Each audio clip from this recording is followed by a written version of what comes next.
The nature, the aroma, there's really nothing like it. To see where the process begins, it really allows you to fully appreciate the many hands that go into crafting beer. Standing here, surrounded by these vines, it's something every brewer should experience. Welcome to Jim's Farm Hops. Founded in 2008 by husband and wife Mike and Sharon, Jim's Farm's 3 acres brings 5 hop varieties to the surrounding community. With an emphasis on human connection, their outlook reminds us all what the craft beer industry is really all about. We'll learn a little bit about their backstory and say hey to one of Jim's most consistent supporters and see how we go from this to this. We are out at Jim's Hop Farms in Carlisle. I'm sitting here with the owners of the farm. This is Mike and Sharon. What inspired you all to start growing hops in central Pennsylvania? A little bit of stupidity and alcohol. No, actually it was, we were talking to some friends because when we moved here, we wanted to do something with the farm, but we didn't want to grow traditional, corn and all that. And then someone was like, hey, why don't you grow hops? So we kind of looked into it and was like, yeah, this is different. Let's give it a shot. So you all grow hops here on the farm. Do you all also process them? Yeah, we do everything from growing them to drying them to pelletizing them right here.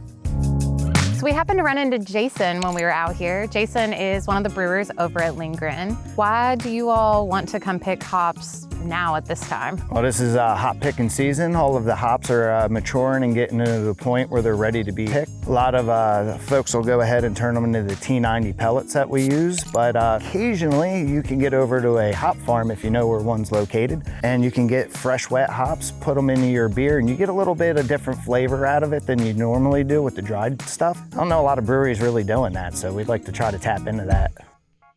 Most of the time people were like, hey, we're thinking about doing a local crop, like they want to use grains locally, hops locally. Yeah. Lindgren, and I'm going to call them out on this one, they're notorious for, hey, I forgot to order, can I swing by? Jason lives out this way, so it works out. Oh, that's awesome. There's something really special about the families who are doing it. Well, and I think that's why we're still doing it. We've poured our heart and soul into this farm. Lindgren, they started the same year we did. I remember the first time Mike came out to visit the farm. Yeah. He was like, oh, we're just starting, this and that. We're like, so are we.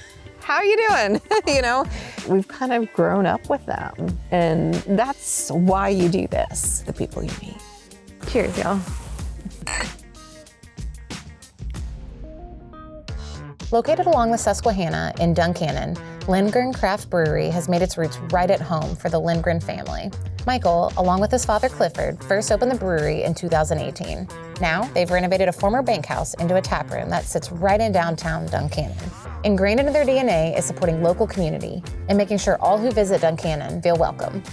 I am here with Mike. He is the co-founder and brewer here.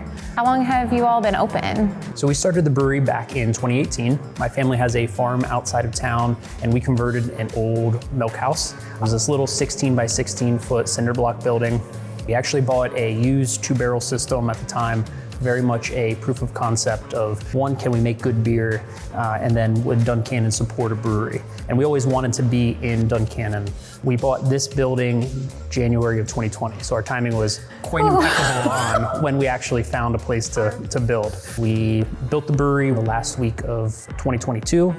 We've been brewing here since, and then these renovations were kind of ongoing, and we officially opened the tasting room, brew pub, May of this year. The main structure itself was built in 1924, and it was the Duncannon National Bank. They built the bank around the vault. You're not taking it out. There's no way to remove that from the building. What am I drinking right now? So you are drinking Lindgren Lager, and that's just a classic American lager. We use Triple Pearl from Jim's Hop Farm in Carlisle on that one. We are the only brewery physically on the Appalachian Trail. We have buy a hiker a beer. We have a ton of hikers that will come in, and usually they'll pay it forward. We are through the northbound bubble, but we're gonna start getting some of the southbounders here soon, which should be really excited. Duncannon at one time was really a booming town. I think as the highways were built, it chopped off Duncannon.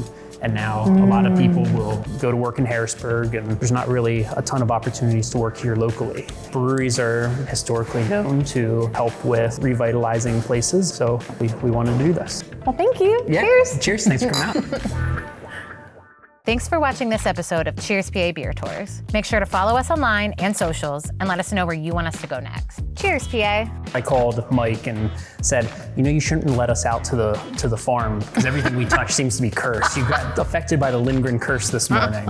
And so Sharon sent me a text message and goes, Smeg, S-M-E-G is gonna be one of your next beer names because it's gems backwards and everything's just ass backwards lately. So.